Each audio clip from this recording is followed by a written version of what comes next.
మనకు ఒక్క ప్రత్యేక పథకం రాకపోతే మనకు శటగోపం పెడితే మాట్లాడకపోతే ఎట్లా అధ్యక్ష? ఒక్కటంటే ఒక్క ఇండస్ట్రియల్ కారిడార్ ఇవ్వలే. హైదరాబాద్ నాగ్పూర్ కానీ, హైదరాబాద్ బాంబే కానీ, హైదరాబాద్ బెంగళూరు కానీ, హైదరాబాద్ చెన్నై కానీ, హైదరాబాద్ విజయవాడ కానీ ఒకటి రాలే. భారతదేశానికి స్వాతంత్రం వచ్చిన తర్వాత మొదటిసారి అధ్యక్ష చేనేత మీద జీఎస్టీ వేసిన ప్రభుత్వం కేంద్ర ప్రభుత్వం. మరి అడగొద్దాం మనం చేనేతల గురించి? ఒక్క మెగా పవర్ లూమ్ క్లస్టర్ ఇవ్వలేదు. కేంద్ర మంత్రి ఉన్నారు ఇవాళ మా కరీంనగర్ పార్లమెంట్ నుంచి. కానీ సిరిసిల్ల లాంటి పవర్ లూమ్ క్లస్టర్కి ఒకటి ఇవ్వమని చెప్పి 10 ఏళ్ల నుంచి అడిగినా ఇప్పటివరకు కూడా కనీసం కన్సిడర్ చేయట్లేదు అధ్యక్ష. అట్లే కొత్త హ్యాండ్లూమ్ క్లస్టర్లు రావు. ఇన్స్టిట్యూట్స్ అధ్యక్ష, కొత్త ఎడ్యుకేషన్ ఇన్స్టిట్యూట్స్ మా సబితా గారు విద్యాశాఖ మంత్రిగా ఉన్నప్పుడు ఒక్కసారి కాదు 20 సార్లు పోయాం అధ్యక్ష. ఒక ఐఐఎం ఇవ్వండి, ఇండియన్ ఇన్స్టిట్యూట్ ఆఫ్ మేనేజ్మెంట్. ఒక నేషనల్ ఇన్స్టిట్యూట్ ఆఫ్ డిజైన్ ఆనాడు ఉమ్మడి ఆంధ్రప్రదేశ్లో ఉండేది, అది పోయింది, మాకు ఇవ్వండి అని అడిగినాం. ఐసర్ ఇవ్వమని అడిగాం. అదే మాదిరిగా IIIT ఇవ్వండి, కరీంనగర్లో ఆల్మోస్ట్ అయిపోయిండే, ఇవ్వమని అడిగినాం. కానీ ఒక్కటి కూడా శాంక్షన్ చేయలే. ఉన్నత విద్యా స్థానాలు, ఉన్నత విద్యా కేంద్రాలు కాదు అధ్యక్ష, చివరికి కొత్త జిల్లాలు పెట్టుకుంటే చట్టం ప్రకారం నవోదయ పాఠశాలలు ఇవ్వాలి, అది కూడా ఇవ్వలేదు అధ్యక్ష. ఒక్క మెడికల్ కాలేజ్, భారతదేశంలో 157 మెడికల్ కాలేజీలు మంజూరు చేస్తే తెలంగాణకు మాత్రం ఒక్క మెడికల్ కాలేజ్ కూడా ఇవ్వలేదు. మరి ఇవన్నీ అడగొద్దా అధ్యక్ష? అది మాత్రమే కాదు అధ్యక్ష, ఒక్క సైనిక్ స్కూల్ కూడా ఇప్పటివరకు ఏర్పాటు చేయలేదు అధ్యక్ష. ఒకవైపేమో మరి మన పన్నులు తీసుకుంటారు, ఇంకోవైపేమో వచ్చి మనని ఈ రకంగా అవమానించే పరిస్థితి. మెహర్బానీ చేసినట్టు మళ్ళీ మీదికెళ్ళి వచ్చి హమ్ ఏ దియే ఓ దియే అంటే అడగకపోతే ఎట్లా అధ్యక్ష? అధ్యక్ష నేను ఒక మాట ఈ కేంద్ర బడ్జెట్ చూసిన తర్వాత ఒకటి అనిపించింది అధ్యక్ష.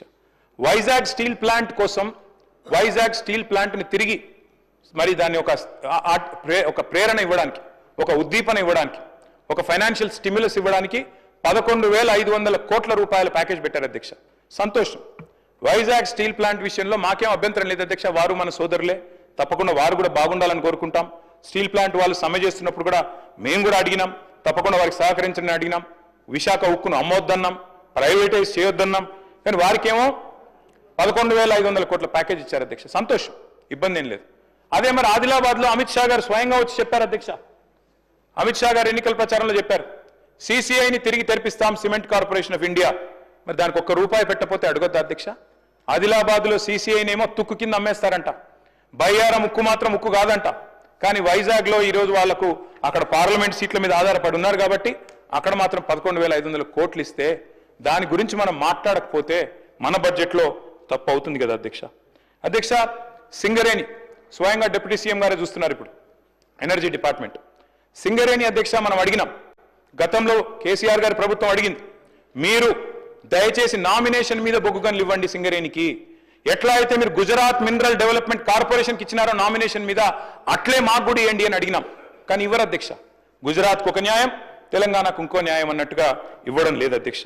చివరికి అధ్యక్ష మనం కనుక పట్టించుకోకపోతే సరే, మనం సింగరేణిలో 51% మనం, 49 వాళ్ళు.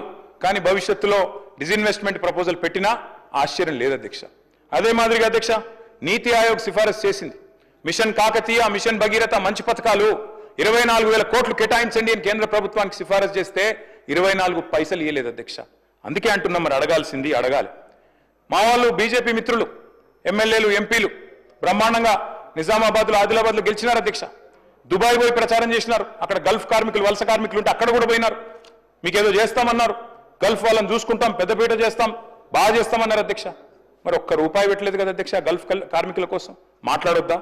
జహీరాబాద్ నిమ్స్కి మొండి చేయి, హైదరాబాద్ మెట్రోకు మొండి చేయి, వెనుకబడిన జిల్లాల నిధుల విషయంలో నిర్లక్ష్యం, విద్యుత్ బకాయిలు ఏవైతే ఆంధ్ర నుంచి రావాలనో వాటి విషయంలో మాట్లాడరు. మరి ఇవన్నీ ఇప్పించాల్సిన బాధ్యత కేంద్రం మీద లేదా? అడగాల్సిన బాధ్యత మన మీద లేదా? 2 మంత్రులున్నారు అధ్యక్ష కేంద్రంలో మన రాష్ట్రం నుంచి, ఒకరేమో సహాయ మంత్రి, ఇంకొకరేమో అసహాయ మంత్రి. ఇద్దరు కూడా పట్టించుకోరు, మాట్లాడరు అధ్యక్ష. తెలంగాణకు అన్యాయం జరుగుతున్నా వారు మాత్రం నోరు మెదపరు అధ్యక్ష. తెలంగాణలో ఇంత పెద్ద డిఫెన్స్ ఈకోసిస్టమ్ ఉంది, కానీ ఒక్కరంటే ఒక్కరు కేంద్ర మంత్రులు మాట్లాడరు. మన డిఫెన్స్ కారిడారు బుందేల్ఖండ్కి తరలిపోతే ఇక్కడ ఇంత పెద్ద ఈకోసిస్టమ్ ఉండి ఇన్ని వేల కోట్ల ఎక్స్పోర్ట్స్ ఇక్కడి నుంచి అవుతుంటే, తెలంగాణ ఏరోస్పేస్ రంగం, డిఫెన్స్ రంగం జాతీయ స్థాయిలో అవార్డులు సంపాదిస్తుంటే ఈరోజు బుందేల్ఖండ్కి వెళ్ళిపోతుంది అధ్యక్ష, మాట్లాడరు. అదే మాదిరిగా అధ్యక్ష వ్యవసాయ మోటార్లకు మీటర్లు పెట్టాలని చెప్పి ఆనాడు ఉదయ్ స్కీమ్లో చేరాలని చెప్పి మా మెడ మీద కత్తి పెట్టినా, FRBMలో అడిషనల్గా 0.5% ఇస్తాం, 30,000 కోట్లు 5 ఏళ్ల లోపల మీకు వస్తుంది తీసుకోండి అంటే కూడా మేము ఒప్పుకోలేదు. రైతుల విషయంలో రాజీ పడమని చెప్పినాం. అది మోటార్లకు మీటర్లు పెట్టే విషయమైనా వ్యవసాయ నల్ల చట్టాలైనా ఆ రోజు మేము ఒప్పుకోలేదు. నేను రాష్ట్ర ప్రభుత్వానికి విజ్ఞప్తి చేస్తా ఉన్నాను, మీరు కూడా దయచేసి వ్యతిరేకిస్తారని ఆశిస్తా ఉన్నాం. ఎందుకంటే వారు పెట్టే ఈ నిబంధనలు మంచిది కాదు అధ్యక్ష. అధ్యక్ష, మేము బలంగా నమ్మేది ధర్మంతో కూడిన రాజకీయాలు చేయాలి తప్ప రాజకీయాల్లోకి ధర్మాన్ని లాగకూడదు అధ్యక్ష. పెద్దలు కేసీఆర్ గారు ఆయన ముఖ్యమంత్రిగా ఉన్నప్పుడు బహుశా ఆయన చేసినన్ని యాగాలు ఎవరు కూడా చేస్తుండారు అధ్యక్ష, ఒక ముఖ్యమంత్రి పదవిలో ఉన్నవాళ్ళు. మరి పాదం నుంచి శిఖరం వరకు కృష్ణశిలలతో నిర్మించిన అపురూపమైన దేవాలయం, 1000 ఏళ్ల వైభవం యాదగిరి లక్ష్మీ నరసింహస్వామి గారి దేవాలయం అధ్యక్ష. మరి దేశం కోసం ధర్మం కోసం అని రోజు చెప్పేటోళ్ళు అధ్యక్ష. మా వేములవాడ రాజన్న గుడికి రూపాయి తెచ్చిండ్రా అధ్యక్ష? మా ధర్మపురి లక్ష్మీ నరసింహస్వామి గారి ఆలయానికి రూపాయి ఇచ్చిండ్రా? భద్రాద్రి రాములవారి ఆలయానికి ఒక 1/2 పైసా ఇచ్చిండ్రా? లేదా జోగులాంబ అమ్మవారికి 1 పైస ఇచ్చిండ్రా? కొండగట్ట అంజన్న ఆలయానికి 1 రూపాయి వచ్చిందా అధ్యక్ష? బాసర సరస్వతి ఆలయానికి 1 రూపాయి తెచ్చిండ్రా? కురుమూర్తి ఆలయానికి 1 పైసా ఇచ్చిండ్రా? అందుకే అంటున్న అధ్యక్ష, నేను అడగాలే, అడగకపోతే స్పందించరు. సమ్మక్క సారక్క జాతర అధ్యక్ష, ప్రపంచంలోనే అతిపెద్ద గిరిజన జాతర. అద్భుతంగా మేమున్నప్పుడు నిర్వహించాం, మీరు కూడా నిర్వహిస్తారని ఆశిస్తున్నాం అధ్యక్ష. సమ్మక్క సారక్క జాతరకు జాతీయ హోదా ఇవ్వాల్సిన అవసరం లేదా? మహాకుంభమేళాకేమో ఇవాళ కేంద్ర ప్రభుత్వం 2100 కోట్లు ఇచ్చింది అధ్యక్ష ఉత్తరప్రదేశ్ రాష్ట్రానికి, 2100. అదే మరి మనకు ఒక 21 రూపాయలు కూడా ఇచ్చేందుకు మనసు లేదా? మరి ఎందుకు అధ్యక్ష వాళ్ళని అడగొద్దు? అందుకే అంటా ఉన్న అధ్యక్ష, అడగాలి. అడిగితేనే మరి అమ్మైనా అన్నం పెడుతుంది అధ్యక్ష. అధ్యక్ష, 5 ట్రిలియన్ ఎకానమీ అని పిఎం అంటున్నారు. మరి మన సీఎం ఏమో 1 ట్రిలియన్ ఎకానమీ అంటున్నారు. 1 ట్రిలియన్ ఎకానమీ అంటే ఏంటిది అధ్యక్ష? భట్టి గారు కూడా బడ్జెట్ స్పీచ్లో చెప్పినారు, డిప్యూటీ సీఎం గారు. $1 ట్రిలియన్ అంటే అధ్యక్ష ఇవాళటి ధరల్లో తీసుకుంటే 88 లక్షల కోట్ల అధ్యక్ష. ఇవాళ మన అసెంబ్లీ అంటున్నాం, మన్నించాలి, మన రాష్ట్రం యొక్క జిఎస్డిపి సైజ్ చూసుకుంటే మనం ప్రస్తుతం 16 లక్షల కోట్ల కాడున్నాం. గ్రోత్ రేట్ చెప్పారు, జిఎస్డిపి గ్రోత్ రేట్ 10.1% అని చెప్పారు బడ్జెట్ స్పీచ్లో. మరి అదే రేటు ఉంటుంది అనుకుంటే అధ్యక్ష, మరి ప్రస్తుత ధరల ప్రకారం అయితే 17 ఏళ్ళు, కానీ స్థిర ధరల ప్రకారం అయితే 35 ఏళ్ళు పడుతుంది అధ్యక్ష. కానీ భట్టి గారు చెప్పినప్పుడేమో 2030 కల్లా దీన్ని సాధిస్తాం 1 ట్రిలియన్ ఎకానమీ అన్నారు. ఎట్లా సాధిస్తారో దయచేసి ఆ సీక్రెట్ మాకు కూడా చెప్పాలని చెప్పి కూడా నేను వారిని కోరుతా ఉన్నా అధ్యక్ష.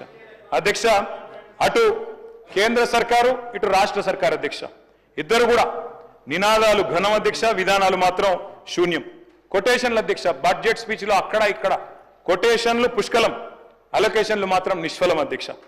ఇక మన దగ్గర చెప్తారు అధ్యక్ష, బడే బాయ్తో మాషాల్లా అంటే ఛోటే బాయ్ సుబాన్ అల్లా అన్నట్టుంది అధ్యక్ష మన పరిస్థితి ఈరోజు. 2 బడ్జెట్లు చూస్తే పిఎం ఏమో 2 కోట్ల ఉద్యోగాలు అన్నారు, సీఎం ఏమో 2 లక్షల ఉద్యోగాలు అన్నారు. ఇద్దరు ఇయ్యలే అధ్యక్ష.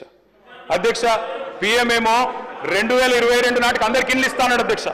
సీఎం ఏమో పోయిన బడ్జెట్లో చెప్పింది అధ్యక్ష, జూన్లో 4.5 లక్షల ఇండ్లు ఇస్తామన్నారు అధ్యక్ష. అందులో మా దళిత సోదరులకు గిరిజన సోదరులకు 5 లక్షలు కాదు 6 లక్షలు ఇస్తామన్నారు అధ్యక్ష. మళ్ళీ సంవత్సరం తర్వాత కూడా మెచ్చుకోవాలంటే అధ్యక్ష అదే స్పీచ్ మళ్ళీ చెప్పిండ్రు. 4.5 లక్షల ఇండ్లు అన్నది మళ్ళీ చెప్పిండ్రు, మళ్ళీ అదే మాట చెప్పిండ్రు. ఇంకా ఈసారి ఎస్సీ ఎస్టీలకు 1 లక్ష తగ్గించి చెప్పిండ్రు. నేను డిప్యూటీ సీఎం గారిని కోరుతా ఉన్నా అధ్యక్ష, 1 లక్ష ఏదైతే తగ్గించారో దయచేసి నేను డిప్యూటీ సీఎం గారిని అడుగుతా ఉన్నా, మీరు పెద్దలు మల్లికార్జున్ ఖార్గే గారిని ఇక్కడికి ఆహ్వానించి చేవెళ్ల ఎస్సీ ఎస్టీ డిక్లరేషన్లో భాగంగా మీరు చెప్పిందే అది, ఎస్సీ ఎస్టీలకు గృహ నిర్మాణానికి ఇందిరమ్మ ఇంటికి 1 లక్ష ఎక్కువ ఇస్తామని చెప్పారు. దయచేసి రీఅప్రోప్రియేట్ చేయండి.